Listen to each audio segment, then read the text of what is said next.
दोस्तों, आज की कहानी है रिश्तों की अहमियत। राजू आज दफ्तर से दोपहर में ही आ गया। पत्नी ने देखा कि राजू बहुत परेशान लग रहा है तो तुरंत ही पूछ लिया, क्या हुआ जी?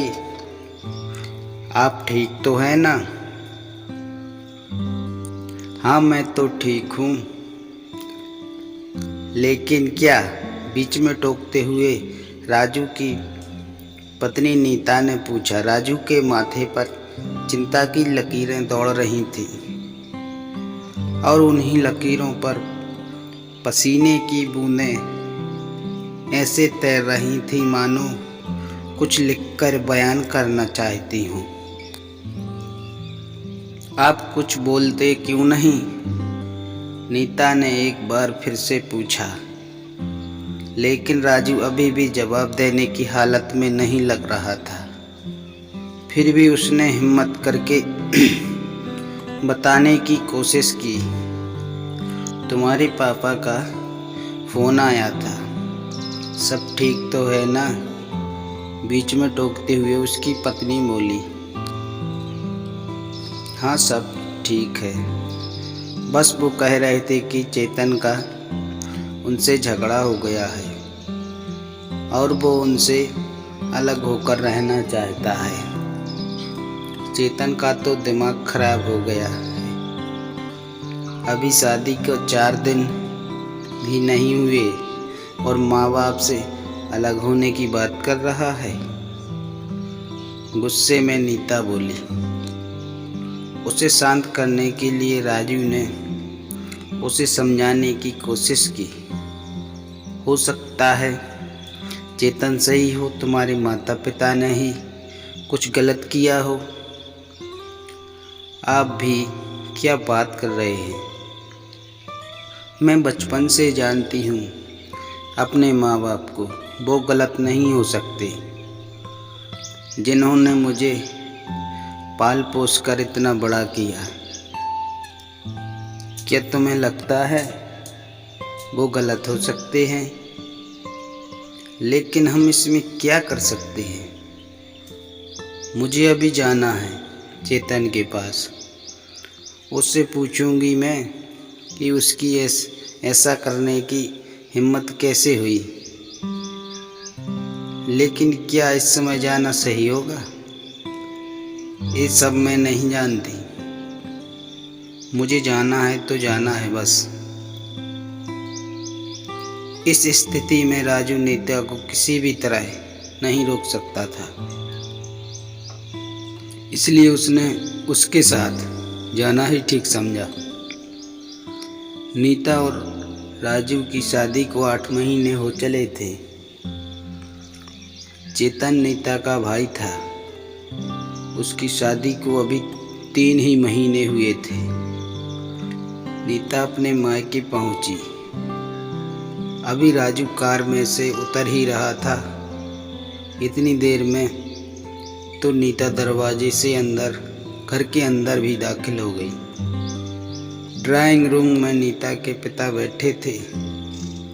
नीता गुस्से में तिलमिलाई हुई उनके पास पहुंची और बोली, कहाँ है चेतन? लगता है उसका दिमाग खराब हो गया है। उसकी इतनी हिम्मत कैसे हुई कि आपसे अलग रहने का ख्याल भी आया? नीता के पिता हैरान होकर उसके मुंह की तरफ देखने लगे। फिर कुछ चिंतित सी आवाज में बोले, नीता बेटा, ये क्या बोल रही हो? किसने कहा तुमसे कि चेतन हमसे अलग होने वाला है? इतनी देर में चेतन की पत्नी किचन से निकलकर बाहर आई। पिताजी के सवाल और चेतन की पत्नी को देखकर नीता एक पल के लिए मानो शून्य में चली गई। उसे समझ नहीं आया ये सब सच में हो रहा था या उससे कोई बहुत बड़ी गलतफहमी हो गई थी। तभी उसने देखा कि राजू अभी तक वहां नहीं पहुंचा था। इसलिए जैसे ही उसने घूमकर दरवाजे की तरफ देखा, उसने राजू को वहां खड़ा पाया। इससे पहले कि वो कुछ पूछती, राजू पहले ही बोल पड़ा, मैंने झूठ बोला था। लेकिन क्यों? अब तो नीता के साथ उसके पिता और चेतन की पत्नी भी समझना चाहती थी कि आखिर हो क्या रहा है।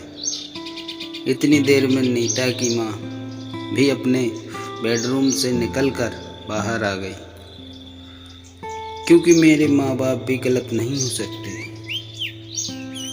मैं भी उनके साथ बचपन से रहा हूँ। जरूर गलती तुम्हारी रही होगी। नीता सब समझ चुकी थी, उसे एहसास हो चुका था। नीता की आंखें आंसुओं से भर चुकी थी और वो कांपती हुई आवाज में बोली, हम आज ही माँ बाबूजी को घर ले आएंगे।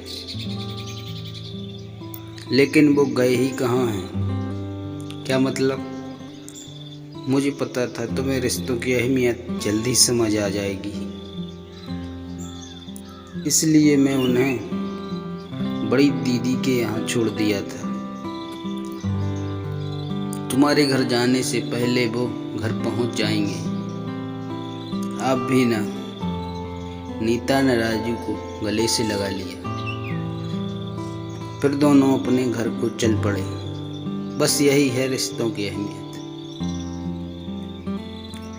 जैसा आप अपने लिए चाहते हो, वैसा ही अपने जीवन साथी के साथ व्यवहार करो। जीवन खुद ब खुद मजेदार हो जाएगा। तो दोस्तों, कहानी कैसी लगी जरूर बताएं और चैनल को सब्सक्राइब जरूर करें। धन्यवाद।